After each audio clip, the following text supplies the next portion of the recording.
लाख रुपए इन्वेस्ट करने के बाद 43 लाख रुपीस वापस आ चुके हैं। 40 लाख रुपए अपनी जगह पर मौजूद हैं। वैसे 1 करोड़ रुपए की इन्वेस्टमेंट किया।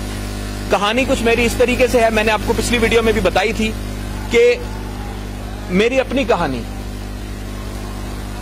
12 महीने पहले जब मुझे इसका पता चला तो हमारे पास एक ही आबाई मकान था, सिर्फ एक ही मकान था जो कि हमारे वालिद साहब ने 35 साल में बनाया।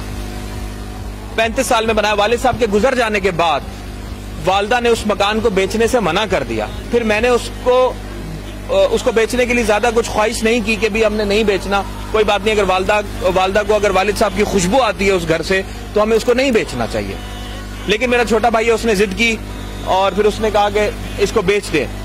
जब वो बिका 1 करोड़ रुपए का तो 60 लाख रुपए उसने अपने आईडी में डाल दिए, 40 लाख मैंने ले लिए। ये 40 लाख का हिसाब है। 40 का 42 वापस आ चुका है। 40 जब दिल करे निकाल लें। इन पैसों को मिलाकर कुछ और पैसों से अभी मैंने एक प्लॉट लिया है मॉडल कॉलोनी के पास। मैंने आप लोगों को उसकी वीडियो भी दिखाई थी, तस्वीरें भी दिखाई थी। उसका मतलब ये है कि अब जो अगला साल गुजरेगा, अभी इसमें इन्वेस्टमेंट बढ़ाने लगा हूं मैं ताकि हर महीने ये जो 3-4 लाख रुपए प्रॉफिट आ रहा है इससे ज्यादा आए, मतलब 5-6 लाख रुपए प्रॉफिट आए, ताकि फिर हम जल्दी से 5-6 महीने में घर बना सकें उसके ऊपर।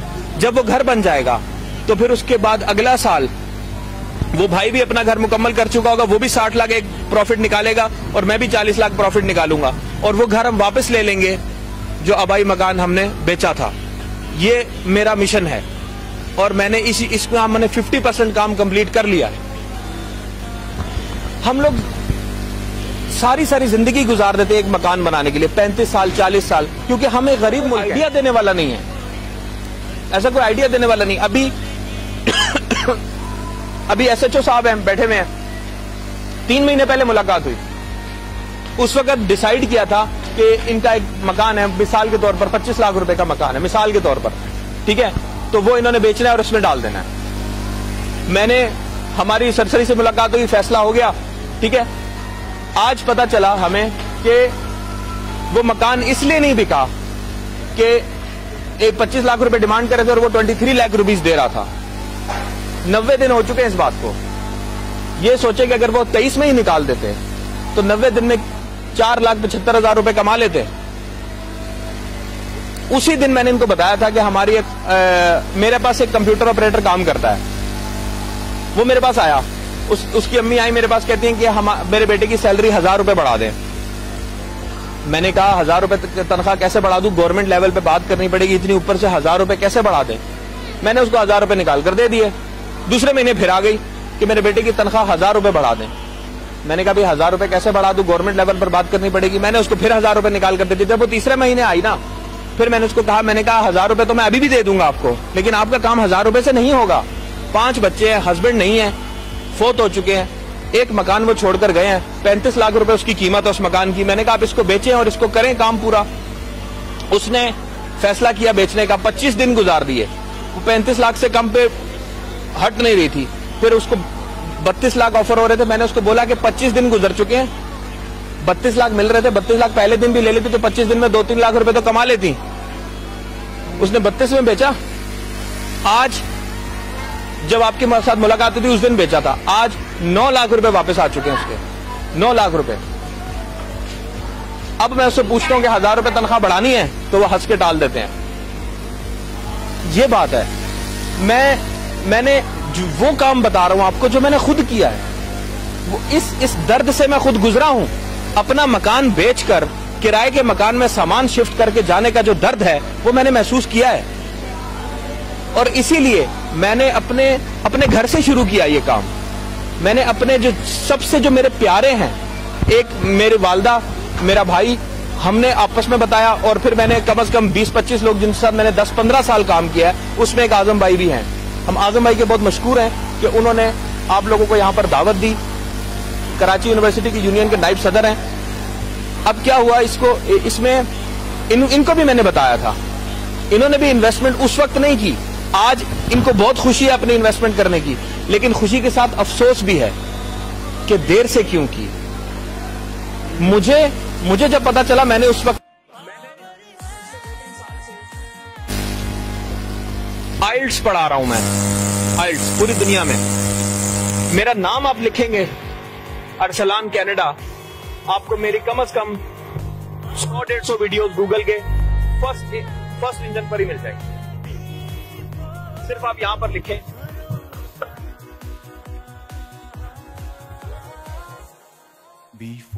अरसलान कनाडा, लिखें, ये सारी वीडियोस मेरी है।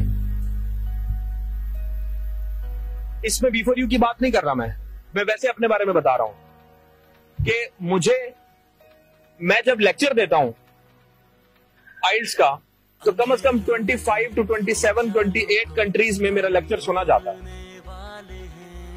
उसके बाद फिर मैं जो लोग आइल्स का एग्जाम पास करते हैं उनको फिर मैं कनाडा, ऑस्ट्रेलिया और न्यूजीलैंड भेजता हूं। इस तरीके से मेरा नेटवर्क पूरी दुनिया में फैला हुआ है। जाती तौर पर जो मेरा नेटवर्क, मेरे जो स्टूडेंट्स हैं वो मेरी इतनी रिस्पेक्ट करते हैं। यहां से जब मुझे B4U का पता चला तो सबसे पहले मैंने अपने सारे नेटवर्क को बोला, मैंने कहा जो जिस कंट्री में है वहां B4U की इन्वेस्टिगेशन करे। और वहां से उन सब ने बताया कि ये कंपनी यहां पर रजिस्टर्ड भी है, लीगल भी है और लोग यहां पर प्रॉफिट कमा भी रहे हैं। कनाडा जिन में जो मेरे क्लाइंट्स कनाडा गए, कनाडा में भी रजिस्ट्रेशन है, न्यूजीलैंड में भी रजिस्ट्रेशन है, यूके में भी रजिस्ट्रेशन है, ऑस्ट्रेलिया में भी रजिस्ट्रेशन है।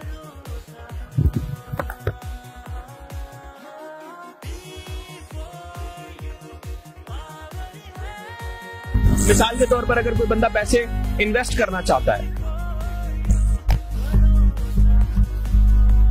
तो आप डिपॉजिट में जाएंगे ना, न्यू डिपॉजिट करेंगे,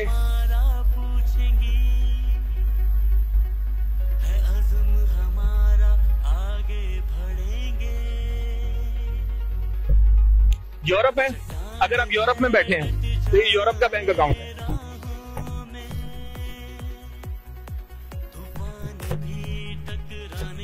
अगर आप यूनाइटेड स्टेट्स में बैठे हैं तो यूनाइटेड स्टेट्स का बैंक अकाउंट है। Philippine, Pakistan, Malaysia, Canada, Cambodia, Azerbaijan, Australia, कहीं पर भी बैठे हुए हैं आप वहां से इन्वेस्ट कर सकते हैं। वहां पर लीगल बिजनेस है। इसके अलावा अच्छा, फिर किसी ने क्रिप्टो करेंसी का सवाल किया। यहां पर क्रिप्टो करेंसी B4U का एक छोटा सा बिजनेस है। B4U का एक छोटा सा बिजनेस है, लेकिन वो सब कुछ B4U नहीं है।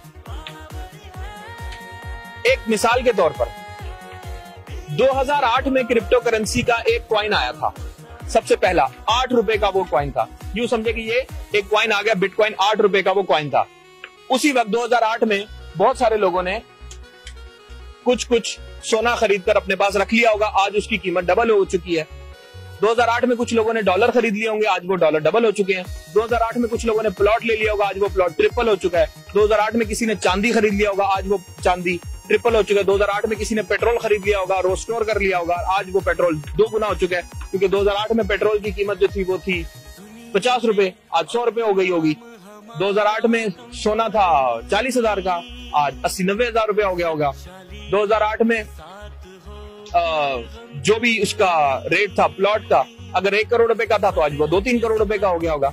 उस वक्त डॉलर 75 रुपए का था, 75 रुपए का डॉलर था और आज 150 रुपए का डॉलर है तकरीबन, यानी कि ऑलमोस्ट डबल।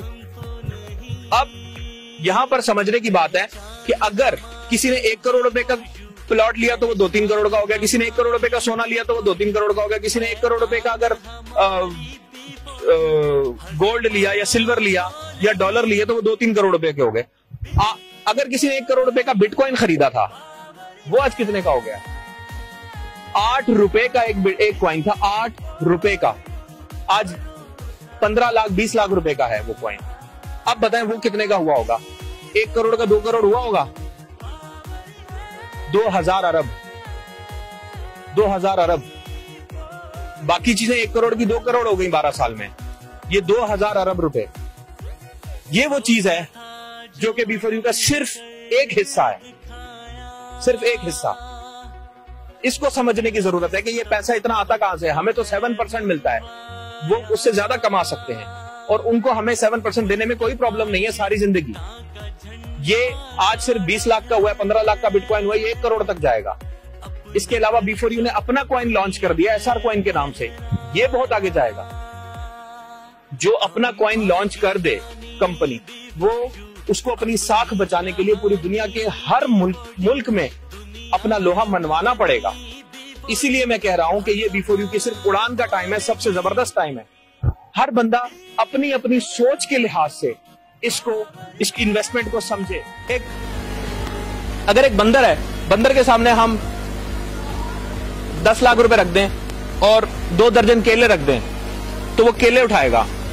अक्लमंद होता तो 10 लाख रुपए उठा लेता। इसी तरह हमारे जैसे लोगों के सामने अगर हम बिजनेस रखें और नौकरी रखें तो हम पहले नौकरी उठाएंगे। मैं जब नेवी में एक मिशन पे गया 7-8 साल पहले सैलाब आया था सिंध में। तो सिंध में वहां पर एक सैलाब में एक फैमिली बैठी हुई थी। वो गुलाम थे, किसी वडेरे के गुलाम थे। उन्होंने वो खाना नहीं खा रहे थे। हम उनको कह रहे थे कि आप खाना खाएं, वो खाना नहीं खा रहे थे। हमने कहा प्लीज आप खाएं। उन्होंने कहा नहीं हम नहीं खाएंगे, हमें पनिशमेंट मिली हुई, हमारे वडेरे ने कहा है कि खाना नहीं खाना। मैंने कहा भाई कौन है वडेरा आपका? वो कहते हैं वो है। तो मैंने कहा कि भाई आप क्यों गुलाम हो उसको? कहते हैं हमारे जद्दी पुश्ती जो हमारे आबाओ अजदाद थे उन्होंने वडेरे से कर्जा लिया था तो हम उस वजह से इसके गुलाम हैं। तो मैंने कहा कितना कर्जा है? बोले 250 रुपए। तो मैंने कहा ये लो 250 रुपए और जाओ आजाद हो जाओ। तो उस वक्त उसने मुझे कहा कि ना सही ना, हमें आजाद नहीं होना। अगर हम आजाद हुए तो हम कहां जाएंगे? हम सब की मिसाल उस गुलाम की सी है कि अगर कोई रोशनी दिखाए भी ना तो ना सही ना, हमें इतने बड़े ख्वाब मत दिखाओ, हम इसी चक्की में पीसे रहना चाहते हैं। यही जिंदगी पसंद है। सुबह जाएं और धूप में ख्वार होकर वापस आएं और थक कर सोएं, फिर जो पैसा आएगा ना फिर हम कहेंगे हाँ मजा आ गया। ठीक है, आराम से अगर आपको वो ज्यादा मिल रहा है तो वो क्यों? क्योंकि हम गरीब मुल्क हैं। हम गरीब मुल्क हैं, हमें आदत ही नहीं है कि टेक्नोलॉजी को इस्तेमाल करके ज्यादा पैसा कमाने की। हमें पता ही नहीं है और हमें जरूरत भी नहीं है जानने की।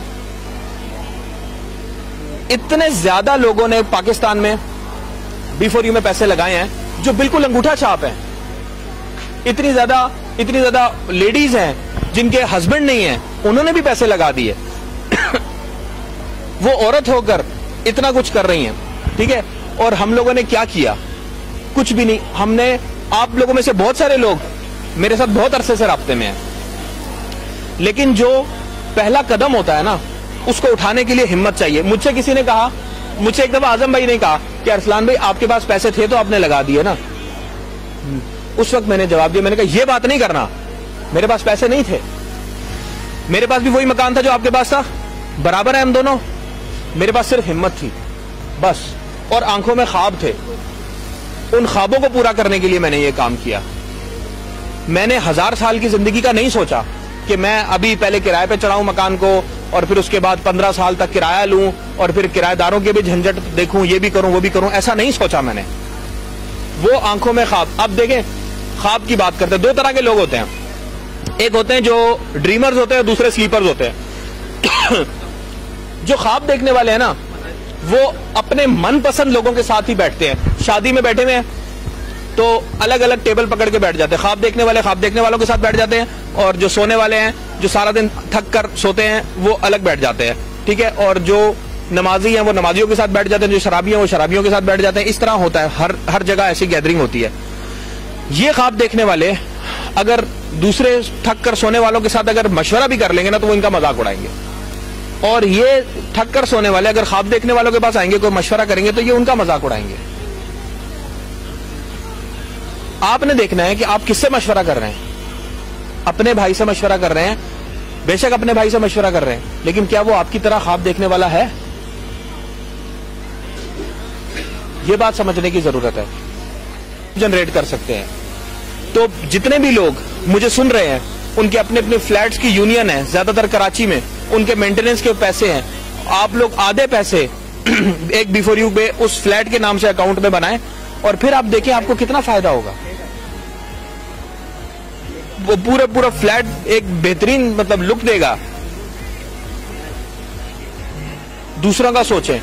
इसके अलावा जैसे कि फॉर एग्जांपल अगर आप कोई चैरिटी की ऑर्गेनाइजेशन चला रहे हैं, कोई एनजीओ चला रहे हैं, तो हर महीने भीख मांगनी पड़ती है, मैं उनको ये मशवरा देकर रहा हूं, मैंने कम से कम 4-5 एनजीओ को ये मशवरा दिया, उन्होंने बहुत अच्छा काम किया। उन्होंने एक B4U में अकाउंट खोल लिया, जो पैसे आ रहे हैं उनको मुसलमान करने के लिए पहले B4U में डाल दो, सारे पैसे मुसलमान होकर वापस आएंगे, जब जो प्रॉफिट आ रहा होगा उससे काम करे, ताकि एक ही दफा जो है ना लोगों से चंदा मांगना पड़े, एक दफा मांग लिया चंदा बस, फिर उसके बाद वो देते हैं या नहीं देते।